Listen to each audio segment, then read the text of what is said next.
तर फ्रेंड्स, आजपासून नवीन कथा चालू केली आहे. कथेचं नाव आहे लग्नाचं जाळं, भाग 1.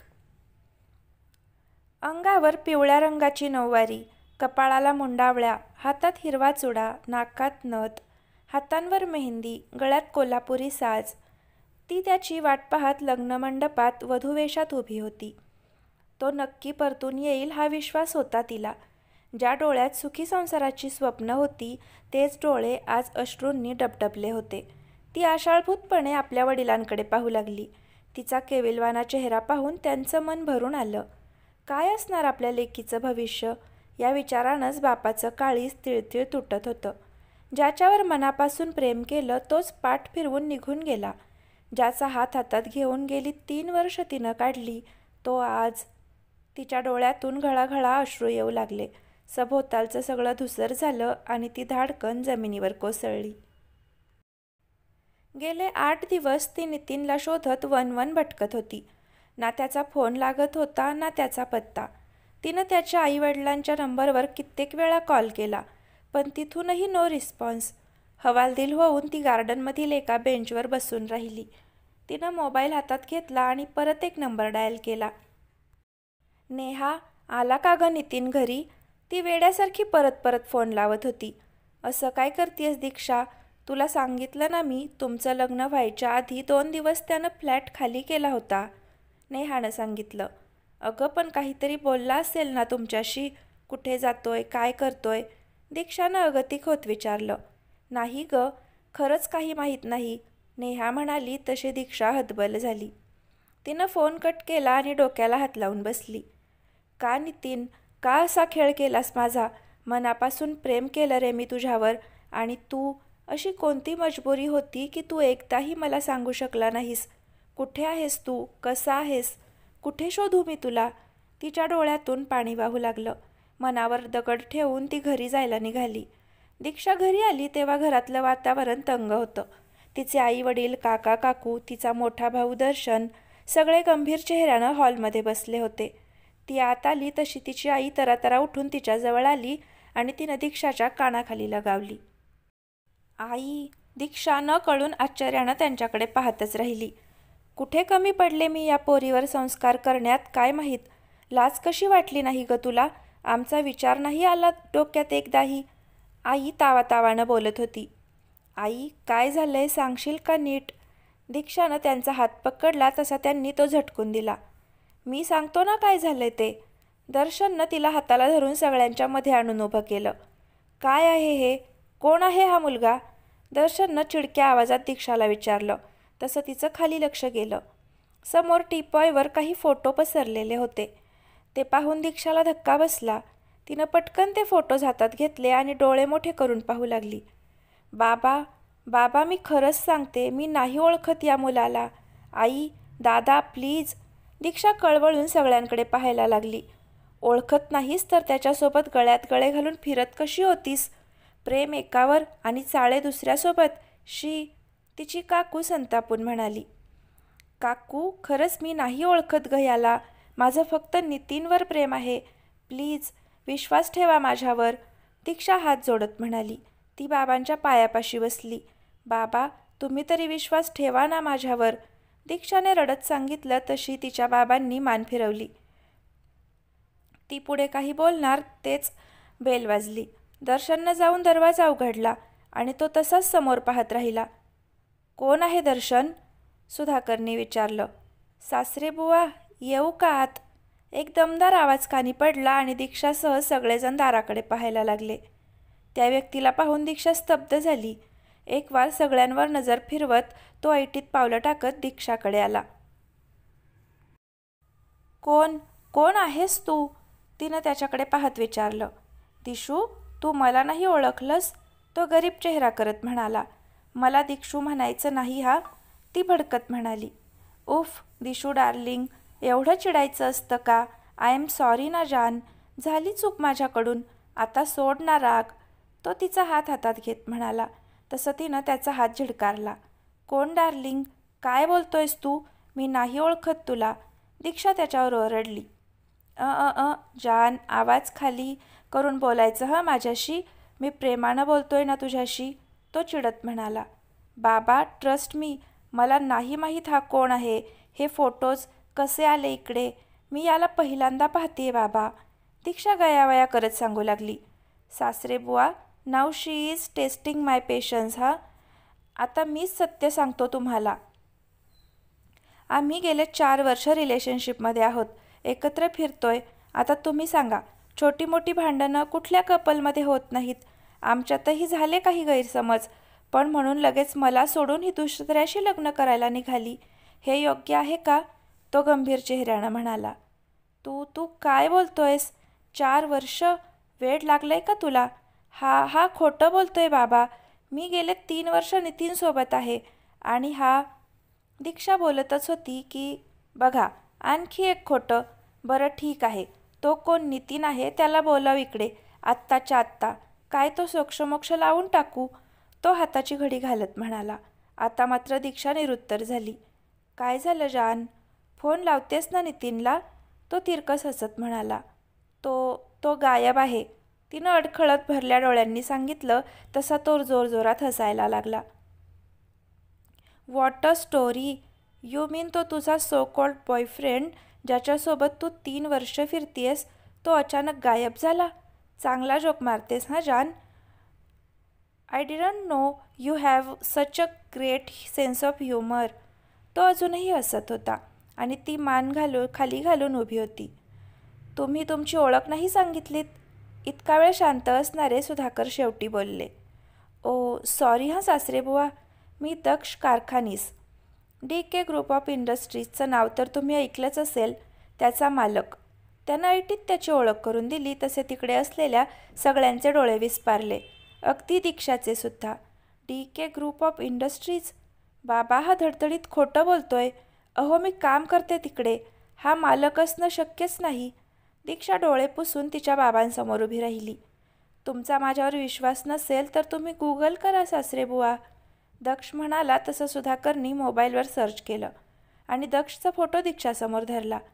हे काय आहे? त्यांनी जरबेनं विचारलं. तशी दीक्षा अविश्वासानं मोबाईलकडे पाहत राहिली. तो मात्र मस्त गालातल्या गालात हसत होता. हे कसं केलंस तू हे? खरं सांग. दीक्षा त्याच्या अंगावर धावून गेली. ओ इझी जान, इतका राग चांगला नाही. सासरेबुवा, तुमची मुलगी फारच रागावते आणि हट्ट तर काय विचारूच नका. किती वेळा तिला सांगितलं त्या फालतू गाडीवरचा फालुदा खाऊ नकोस, तुला सर्दी होते, पण ऐकेल तर शपथ. तुम्हीच सांगा. दक्ष कारखानीसच्या गर्लफ्रेंडनं असं गाडीवरचं खाल्लेलं शोभतं का?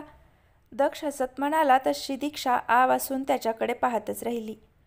बाबा हा. दीक्षा काही बोलणार तोच. बास, एक शब्द बोलू नकोस तू. हे असं वागून आम्हाला कुठे तोंड दाखवण्याच्या लायकीचं ठेवलं नाही आहेस तू. सुधाकरने रागानं तिच्याकडे पाहत म्हणाले आणि दक्षकडे आले. माफ करा, आम्ही तुमच्यावर अविश्वास दाखवला. त्यांनी दक्षसमोर हात जोडले. अहो काय करताय सासरेबुवा? आता तुम्हाला माझ्यासाठी काही करायचंच असेल तर तुमच्या मुलीचा हात माझ्या हातात द्या. दक्ष हसत म्हणाला. तशी दीक्षा रडवेल्या चेहऱ्यानं त्याच्याकडे पाहायला लागली. तुमच्यासारख्यांनी आमच्या मुलीला मागणं घालणं म्हणजे आमचं सौभाग्यच म्हणायचं. तुमच्या परिवाराला बोलावलं असतं तर रीतसर बोलणी केली असती. सुधाकरराव म्हणाले. त्याचं काय आहे ना सासरेबुवा, मला हे असं तामझाम वगैरेवालं लग्न करण्यात अजिबात रस नाही आहे. अगदी साध्या पद्धतीनं आपण हे सगळं करूया. आणि त्यात जर माझ्या आईला दीक्षाच्या लग्नाबद्दल कळलं तर ती या लग्नाला तयार होणार नाही. बेटर वे आपण लग्न उरकून घेऊ. तुम्हाला माझ्याबद्दल काही डाऊट असेल तर तुम्ही बाहेरून चौकशी करा. तोपर्यंत मी थोडा वेळ थांबतो. दक्ष म्हणाला. तसं नाही पण. सुधाकरांना काय बोलावं कळत नव्हतं. रिलॅक्स सासरेबुवा, मी तुमची चलबिचल समजू शकतो. आपल्या मुलीचा हात आपण सेफ हातात देतोय की नाही ही प्रत्येक वडिलांना काळजी असते. मी थोडा वेळ थांबतो, तुम्ही चौकशी करून घ्या. माझी काहीही हरकत नाही आहे. तोपर्यंत माझी दिशू माझ्यासाठी कॉफी बनवून आणेल. तुम्हाला सांगतो किती दिवस झालेत मी माझ्या दिशूच्या हातची कॉफी प्यायली नाही. प्लीज दिशू, आणशील ना तुझ्या हातची स्पेशल कॉफी माझ्यासाठी? तो दीक्षाकडे प्रेमानं पाहत म्हणाला. आईनं दीक्षाकडे रागानं पाहिलं तसं ती किचनमध्ये निघून गेली. सुधाकररावांनी दर्शनला बाजूला बोलवून दक्षची चौकशी करण्यास सांगितलं. दर्शन तसाच घराबाहेर पडला. दीक्षा किचनमध्ये कॉफी बनवत होती. डोळ्यातून अविरत अश्रू ओघळत होते. काय संबंध होता तिचा आणि दक्षचा? ज्या मुलाला ती आज पहिल्यांदा पाहत होती त्याच्यासोबतचे तिचे फोटोज पाहून तिला धक्काच बसला होता. तिनं फक्त नितीनवर प्रेम केलं होतं आणि हा मुलगा त्यांच्या अस्तित्वातच नसलेल्या 4 वर्षापासूनच्या रिलेशनशिपची गवाही देत होता. पण परिस्थिती अशी होती की तिच्यावर कुणी विश्वास ठेवायला तयार नव्हतं. तिनं कॉफी तयार केली आणि बाहेर घेऊन आली. बाहेर काका, बाबा, काकू सगळे बसले असल्या कारणानं तिला काही बोलताही येत नव्हतं. दक्षने तिच्या हातातून कॉफीचा मग घेतला आणि तिच्याकडे पाहून मिश्किलपणे हसू लागला. तिनं त्याच्यावर जळजळीत कटाक्ष टाकला आणि आत निघून गेली. थोड्या वेळानं दर्शन घरी आला. त्यानं बाबा आणि काकांना आत बोलावून घेतलं. दर्शन, काही कळलं का? बाबा, मी आमच्या ऑफिसच्या हेडना कॉल केला होता. त्यांना दक्ष कारखानीसबद्दल विचारलंही. त्यांनी मला सगळी माहिती पाठवली आहे बाबा. बाहेर बसलेली व्यक्ती खरंच दक्ष कारखानीस आहे. त्यांनी दिलेली माहिती अगदी खरी आहे. तोच आहे DK ग्रुप ऑफ इंडस्ट्रीजचा सर्वेसर्वा, दर्शन म्हणाला. अरे बापरे, म्हणजे त्यांनी जे सांगितलं ते खरं आहे तर? हो बाबा, मला काहीच कळत नाही आहे दर्शन. दीक्षा आपल्यासोबत अशी का वागली असेल रे? आणि तो नितीन, तोही असा अचानक गायब झालाय. बहुतेक त्याला यांच्याबद्दल कळलं असेल. सुधाकर तर्क लढवत होते. माहीत नाही बाबा, माझा तर अजूनही विश्वास बसत नाहीये की दिशू असं वागू शकते. आता काय करायचं बाबा? काय करणार? दोघांचं लग्न लावून द्यायचं. सुधाकर, आधीच आपली इतकी बदनामी झाली आहे. आत्तापर्यंत आपण त्या नितीनला दोष देत होतो, पण इथं आपलंच नाणं खोटं निघालं तर कुणाला दोष देणार? तरी नशीब तो दक्ष लग्नाला तयार झालाय. त्यानंही आपली जबाबदारी झटकली असती तर काय केलं असतं आपण? एवढी मोठी व्यक्ती स्वतःहून लग्नाला तयार होतीये म्हणजे त्याचं मनापासून प्रेम असणार ना तिच्यावर. तुझं म्हणणं खरं आहे दादा. ठीक आहे, आपण त्यांच्याशी बोलून घेऊ, सुधाकरराव म्हणाले. तिघेही बाहेर निघून आले. काय झालं सासरे बुवा, सगळी माहिती काढलीत ना? मोबाईल पाहत बसलेल्या दक्षने त्यांना आल्या आल्या प्रश्न विचारला. हो. मला सांगा, कधी करायचं लग्न? सुधाकररावांनी विचारलं. आज, आत्ता, इथेच, दक्ष म्हणाला. ते सगळे चकित झाले. दीक्षा तर पुतळा बनून उभी होती. सगळं समोर घडत असून सुद्धा तिच्या मेंदूपर्यंत संवेदनाच पोहोचत नव्हत्या. आत्ता? सुधाकररावांनी आश्चर्यानं विचारलं. काही प्रॉब्लेम आहे? तसंही मी पूर्ण तयारीनिशी आलोय आणि दिशूचं तर काय सगळं रेडी असेलच ना, मग हरकत काय आहे? दक्ष म्हणाला. सुधाकररावांनी एकवार सगळ्यांकडे पाहिलं. सगळ्यांच्या माना होकारार्थी हलल्या. ठीक आहे, लग्न आजच करूया, फक्त देवळात करू. निदान लग्नाचे विधी तरी नीट व्हायला हवेत ना, सुधाकरराव म्हणाले. नो प्रॉब्लेम सासरे बुवा. तसा दक्ष हसत दीक्षाजवळ गेला. Hey sweetheart, get ready, we are getting married. तो तिला जवळ घेत तिच्या कानात पुटपुटला. ती त्याच्याकडे पाहत राहिली. दर्शन घरातून बाहेर पडला आणि पुढची तयारी करायला निघून गेला. दीक्षाची आई तिला तयार करायला आत घेऊन गेली. काय करणार होती ती तरी? ज्या मुलावर प्रेम केलं होतं तो दगा देऊन गेला आणि ज्याला ओळखतही नाही अशा मुलाच्या नावाचं कुंकू तिच्या कपाळी सजणार होतं. आरशासमोर उभं राहून तिनं एक हताश सुस्कारा सोडला. जे काही घडत होतं ते नक्कीच संशयास्पद होतं. कोण होता तो? का आला होता अचानक तिच्या आयुष्यात? काय नातं होतं तिचं त्याच्याशी? काय हेतू होता त्यांचा? एक ना अनेक प्रश्नांनी तिच्या डोक्यात थैमान घातलं होतं. पण एक मात्र होतं की ती गप्प बसणार नव्हती. तिला पडलेल्या प्रत्येक प्रश्नाचं उत्तर आता तिला शोधायचं होतं. तर फ्रेंड्स, कथेचा पहिला भाग कसा आहे कमेंट करून नक्की सांगा. आवडला असेल तर लाईक करा आणि या कथेचे पुढचे भाग पाहण्यासाठी चॅनलला आत्ताच सबस्क्राईब नक्की करा. धन्यवाद.